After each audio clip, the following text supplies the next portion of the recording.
Habari za wakati huu waandishi wa habari, lakini pia habari za wakati huu wananchi wa mkoa wa Katavi na wananchi wa nchi nzima ya taifa letu la Tanzania. Kwa majina yangu naitwa Elizabeth Festo Sigera, ndiye katibu baraza la vijana mkoa wa Katavi kwa maana ya Chadema. Leo nimependa kuongea na wananchi wote wa mkoa wa Katavi, lakini na wa nchi nzima kwa ujumla. Lengo kuu ni namna ya kujenga chama chetu kwa mkoa wa Katavi, lakini pia kwa nchi nzima. Nimeona mambo mbalimbali yakiendelea kwenye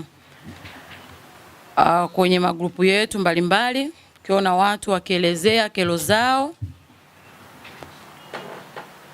Nimependa na mimi leo nimeona nisimame hapa nishare nao yale yote ambayo yakiendelea katika siasa zetu zinazoendelea katika nchi hii ya Tanzania, hasa kwa chama chetu cha Chadema. Tumekuwa na migogoro mingi sana isiyokuwa na kichwa wala miguu. Naomba tusikilizane Watanzania wote na wakazi wote wa mkoa wa Katavi. Tumekuwa na kilio kikubwa cha siasa zinazoendelea kwenye taifa letu. Tumekuwa na siasa za maumivu. Tumekuwa na siasa za hovyo zisizokuwa na tija kwenye taifa letu. Na tukielewa kabisa kwamba lengo kuu la siasa zetu za nchi yetu kwa maana ya vyama vyote ni watu kwenda kutafuta kushika dola, kuongoza nchi. Ndio lengo kuu. Lakini badala yake tumekuwa na siasa za hovyo, siasa za maneno, siasa za matusi, siasa za utekaji, siasa za vitu ambavyo kimsingi sio za kujenga hoja ya kwamba Watanzania watujadili nini, waseme nini. Badala yake tunatengeneza siasa za maumivu, za kusemana, za kutokufika malengo ambayo tumekusudia. Nataka leo niongee na vijana wa taifa hili, lakini pia niongee na watu wote walika mbalimbali watakao kwenda kusikia sauti hii popote walipo. Hizi ndizo siasa ambazo tumefikishwa leo hapa, ambapo mtu hata wewe ni mwanachama ukizungumza unaogopa utatengwa, unaogopa utafukuzwa, unaogopa utasemwa vitu gani ambavyo wewe kimsingi ukae kimya. Usiseme kile ambacho kinaendelea kwenye chama chako, ikiwa kwenye mkoa, kwenye jimbo, kwenye wilaya ama kwenye kata zetu zinazoendelea huku chini. Tuna viongozi mbalimbali kuanzia ngazi za kata, wilaya, majimbo, mikoa. Tuna kiongozi wa mkoa ambaye ni Madam Loda, ni mwenyekiti ambaye ndio bosi wa mkoa wa Katavi kupitia Chadema. Tumeona kazi zake toka 2015, tumeona hali yake ya kisiasa ilivyokuwa ikienda. Alipata neema ya kuwa mbunge viti maalum ndani ya muda wa miaka 5. Na kama tunavyojua chama chetu kina utaratibu, kina sheria, kina katiba. Lakini tuende mbele turudi nyuma, wengi tunafanya siasa za kelele bila kujua nini ambacho tunatakiwa kukifanya katika chama chetu na kujenga yale yote ambayo wananchi wameamua kutusapoti kutufikia lengo ambalo tulilokuwa tunataka kusudia. Tuna maswali mengi ya kumuuliza kama mwenyekiti wa chama, lakini tuna maswali mengi ya kumuuliza kama mstaafu aliyekuwa mbunge wa viti maalum. Leo bado ofisi ya mkoa huu wa Katavi bado iko nyumbani kwake. Kesho tukija tukiuliza anadai kwamba analipia kodi. Lakini tukumbuke Chama cha Demokrasia na Maendeleo mkoa wa Katavi tuna eneo. Lakini katiba yetu iko wazi, mtu ambaye ameingia bungeni ana asilimia za kila mshahara wake. Twende tuulizane kwenye hoja za msingi. Asilimia zote za muda ambao amekaa bungeni miaka 5 aliweka shilingi ngapi? Au ndo tutakwenda kusema kwamba hela zote zilitumika kwenye vikao vya kukaa kuzungumzia vitu visivyokuwa na maendeleo, vya vikundi visivyo na msingi ndani ya chama? ni vitu ambavyo lazima tuelezane na tuwekane wazi. Lakini pia ndiye mwenyekiti wetu ambaye shida zote, kero zote, malalamiko yote lazima yamfikie yeye kama mwenyekiti wa mkoa wa Chadema mkoa wa Katavi. Lakini badala yake ndiye waanzilishi wa vikundi visivyokuwa na maalum katika mkoa wa Katavi. Badala leo tukae tuzungumzie siasa, leo tunakaa kusengenya watu. Leo tunakaa nani amefanya nini, nani amefanya nini, nani atolewe, nani afanya nini. Tunakwenda mbali zaidi. Kila siku tunapiga kelele kuilaumu serikali ya Jamhuri ya Muungano. Lakini kimsingi tuulizane, sisi kama chama tumetoka wapi, tuko wapi na tunaenda wapi? Tukipata majibu ya msingi ya hayo mambo ambayo tunaulizana, tutajua sasa tuna wakati gani au tuna neno gani la kwenda kuilaumu serikali ya Jamhuri ya Muungano wa Tanzania. Lakini niende moja kwa moja, tumekuwa na vikao vingi vya kuhusiana na maandamano. Ukikaa kidogo, maandamano yanahusiana na nini? Ama toka tumeanza maandamano tumefaidika na nini?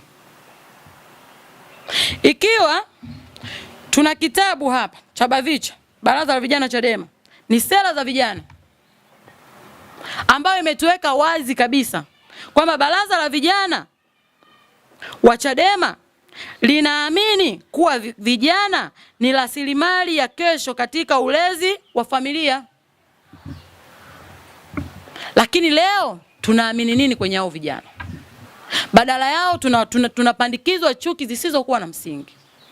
Imekuwa siasa sasa ni ugomvi usiokuwa na mwisho. Kila kizazi kitachokuja tunapanda chuki ambayo ya mababu waliotoka huko, badala ya kuanzia pale tulipo tukajua wapi tunapotakiwa kwenda. Niwaombe ndugu zangu, tusikubali maandamano yasiyo na tija kwa sababu tu fulani amesema. Tunajidanganya.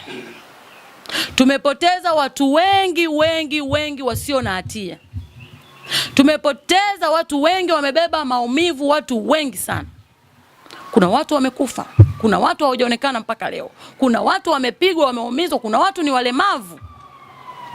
Lakini leo tukikaa tunalaumu serikali. Tuliweka mikakati gani ya kwenda kufanya hayo maandamano? Tuliandaa njia gani? Ikiwa kama uchaguzi zetu tu za ndani huwa ni mtihani, hatuna namna maalum, hatuna njia nzuri ya kusema tunakwenda kwenye uchaguzi. Ukipigiwa simu, fulani wewe ni fulani, utakuwa hivyo. Hatuna utaratibu maalum.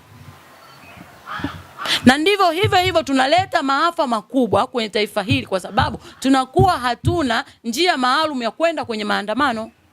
Na hatuna vielelezo vya kutosha kumweleza mtu aende kwenye maandamano hakazungumzie nini. Maandamano yake hoja yake ni nini? Badala yake ni kelele, na wezi ukakuta polisi unafanya vurugu akuachi salama. Tutawalaumu bure. Badala yake vile tunavyokwenda ndivyo tutakavyopokelewa. Naombeni Watanzania wenzangu tuelewane. Kile tunachokiandaa hakikisheni tunachokipanda tutakivuna hicho. Lakini tunaona vitu vingi ambavyo vinaendelea kwa makamu mwenyekiti taifa. Tunaona vitu vingi sana. Waandishi wa habari ni mashahidi. Mtasema. Leo mtu anakuja anakuambia kwamba anaposti gari, anaripoti gari linalomfuatilia kwa maana linataka limteke. Swali dogo tu wa Tanzania. Anajuaje kama lile gari linakwenda kumteka? Ni kuulizana padogo. Sawa, mimi natembea, watu wanafuata nyuma kama wana mambo yao. Kama kuna mtu alikuwa anamfuatilia huko mbele. Kwa nini tusichukue muda wa kufikiria haya ambayo tuko nayo kwa sasa hivi? Ni namna gani tunaweza tukakiunda chama kwenye misingi thabiti ili huyo mtu ambaye tunakwenda kupanda jukwani na kumwelezea hakatuelewa, badala yake ya kuweka hoja ya maandamano kila siku, ya kutekwa, ya kuumizwa, ya kunini, ya michango, ya nini, tunawaumiza Watanzania bila sisi wenyewe kujua. Tuache bla bla jamani. Sasa tutashindwa kutembea kwa sababu watekaji nchi sasa wameenea. Kama utaona gari ni geni machoni kwako ni watekaji, tutashindwa kukuelewa. Maana yake sasa ututhibitishie. Umejuaje kama ni watekaji? Tukijua sasa ndio sasa uje ueleze umma kwamba ulikuwa unafanyaje, unafuatilia. Na sio kazi yako. Tuna waandishi wa habari, tuna vyombo vya habari vingi. Tuna vyombo vya dola vingi. Polisi watatoa maelekezo kwamba kuna taarifa imetoka, tumeifuatilia, kuna 1, 2, 3, mheshimiwa makamu mwenyekiti ana changamoto ya 1, 2, 3, itawekwa wazi, wananchi wataelewa. Lakini leo ukiona tu kitu kimetofautiana kidogo, moja kwa moja unakuja unakizungumza, unataka. Hiyo ni uharibifu wa watu katika nchi na kuiharibu siasa yako mwenyewe. Na ukitegemea kesho unataka kugombea na watu wa kusupport. Naomba hapo jamani wa Tanzania tuelewe na tufikirie mara mbili. Kila anayekuja kuzungumza aje na hoja ya msingi ya kujenga chama na sio bla bla za mtaani. Lakini pia naomba nigusie swala la uchaguzi uliopita. Umeleta changamoto nyingi zimefanya tufikie hapa leo. Lengo la vyama vya siasa kila mmoja kufikia lengo na kuchukua nini? Dola. Naomba mwandishi wa habari hii uiweke vizuri. Lengo la vyama vya siasa kila mmoja anapambana kwa maana ya kutaka dola. Na sio kitu kingine. Lakini kama utakuwa ni mtu wa kwanza kuzila uchaguzi unaonyesha nini? Maanake kuna vitu viko nyuma ya pazia ambavyo wengine hatuvijui. Tunaweza tukasema watu tupo kwenye chama, kumbe kuna watu ambao wana manufaa na hicho chama kuliko vile ambavyo watu wanaofanyia chama siku zote mpaka kimefika hapa. Unazila kufanya uchaguzi. Alafu kesho unataka usimame jukwaani ueleze mambo yaliyotoka. Tunataka kwenda kwenye katiba mpya. Tunataka katiba mpya. Katiba mpya inatungwa na wakina nani? Swali dogo. Tutaenda kutungia katiba uwanjani? Kwenye mikutano? Nyumbani? Tumfuate nyumbani tumwambie tutunge katiba? Jibu ni gumu. Tutakimbizana barabarani tukiweka mabango tunataka katiba mpya? Katiba mpya inapatikana katika Jamhuri ya Muungano wa Tanzania. Maana yake tunahitaji sasa tupambanie wabunge wa kutosha waende bungeni wakatutengenezee mfumo wa katiba mpya. Badala yake tutajidanganya mpaka dunia igeuke, hakutakuwa katiba mpya. Utataka katiba mpya, watakao kuwa wameingia ni wabunge ambao ni wale wa kijani. Kesho watakuletea katiba ile ile au wataongeza vitu vigumu, uje tena ulalamike useme unataka tena katiba mpya. Mambo ya ovyo. Mimi ni waombe wa Tanzania. Ni waombe waandishi wa habari. Watu waelewe kwamba katiba mpya inatungwa bungeni. Ni kuhakikisha kupambana katika majimbo yetu kupata wabunge wa kutosha, wabunge walio na akili timamu, wabunge wanaoweza kusimamia katiba, wabunge wanaweza kusimamia chama na watu wao, kwenda sasa kuandaa lengo kusudi la wananchi wanaotaka katiba mpya. Kule sasa ndio tunapokwenda kupata mabadiliko ya katiba. Kama sio hivyo tutafanya mchezo wa funika funua, alafu huko pale tunadanganyana. Hata uzunguke mikoa 4000 utoke na nje, kama hujaingia bungeni hiyo katiba mpya sahau. Naombeni tuelewane hapo. Hakuna chama kimoja kitataka kukutengenezea kile ambacho unakihitaji. Badala yake pambana upate wabunge au wabunge wakakuletee katiba mpya. Kama tunaweza kuona, naweza nikatolea mfano mdogo. Tunapokwenda kufanya uchaguzi wa uongozi wa chama, tunakuwa na ngazi mbalimbali. Matawi yatachagua kata zitachagua majimbo yatachagua wilaya zitachagua mikoa inaenda kuchagua kanda na jumuiya zote zinakwenda kuchagua nini? Taifa. Huo ni utaratibu. Sasa kama tutataka kuamka na kufumbua tunataka katiba mpya kwa maandamano, tunajidanganya na tutakufa kweli.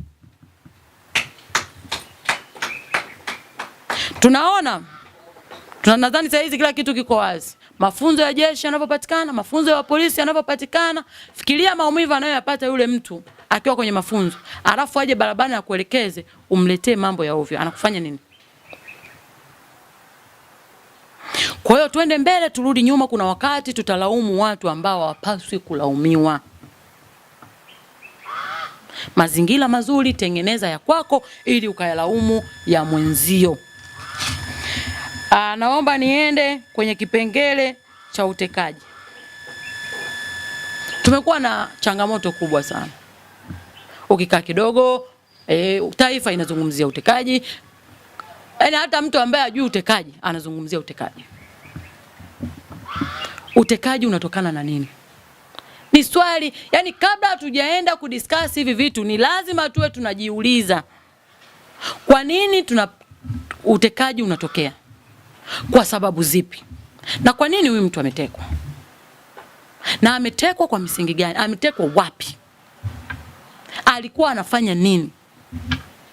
Tumekuwa na kasumba moja ya kila mtu ni msemaji.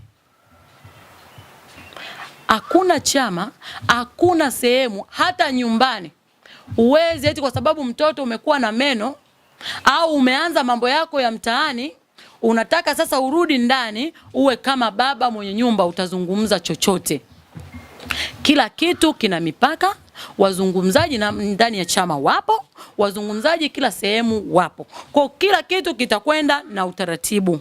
Naombeni tutoe kauli ya kwamba utekaji unaoendelea unasababishwa na Jamhuri ya Muungano wa Tanzania. Jamani, mtoto wako kapotea nyumbani na yeye amepotezwa na mheshimiwa. Sijui nani kapotea nyumbani na yeye na mheshimiwa. Naombeni tuweke siasa za hoja mezani ili sasa hizo siasa ziwende kuzikatoe maumivu ya Watanzania. Sio Watanzania watuletee maumivu ya siasa ndani. Ni mambo ya ovyo. Mtu unapoteza muda siku nzima. Umekaa tunaelekezana watu wazima. Alafu kesho unasimama kwenye media unasema utekaji. Tena kibaya zaidi tunakwenda moja kwa moja kumtaja mtekaji kama ulishuhudia. Unaulizwa, huyo mtu alipokuwa anateka wewe ulikuwa wapi? Kwa nini usingepiga kelele? Kwa nini usiende kumsaidia? Ulionyesha ushirikiano gani wa kuonyesha kwamba yule mtu alitekwa eneo lile? Kuna mambo mengine tunatafuta matatizo wenyewe. Niwaombeni Watanzania, tuondoeni mila potofu, badala yake tuingie kwenye siasa za utendaji. Watanzania watuamini, watupe nafasi ya kwenda kuishika dola awamu nyingine ya 20 na 30. Lakini pia tukumbuke ndani ya hayo yote tuna mwenyekiti wetu yumo ndani. Sidhani kama kuna mwananchi anayependa maumivu. Sina uhakika wa hilo jambo. Utoke utokako useme mimi napenda kupigwa, napenda kukaa hivi, napenda kugombana. Hakuna mtu kama huyo. Badala yake tunahitaji maridhiano yaliyo thabiti, twende tukafanye jambo la msingi. Maridhiano ndo issue maalum. Mimi nitumie nafasi hii ni muombe Mheshimiwa Rais wa Jamhuri ya Muungano wa Tanzania afanye wepesi kwa Mheshimiwa mwenyekiti wetu wa taifa aweze kuachiliwa, na kwa busara zake na busara za chama atumie nafasi hiyo hiyo kwenda kwenye meza ya maridhiano ili sasa 2030 tuwe na uchaguzi huru, tuwe na uchaguzi ambao tutapata wabunge, tutapata madiwani, tutapata na rais ambaye tutamtegemea au wananchi watakwenda kumhitaji kwa muhula huo. Baada ya kusema hayo, majina yangu kama nilivyoweza kujitambulisha, naitwa Elizabeth Festo. Naomba Watanzania tuungane kwa pamoja, tupunguze hoja zisizo za msingi kwenye siasa zetu, badala yako tujenge siasa zenye hoja za msingi, Watanzania watuelewe. Baada ya kusema hayo, kama kuna swali, karibu mwenye swali.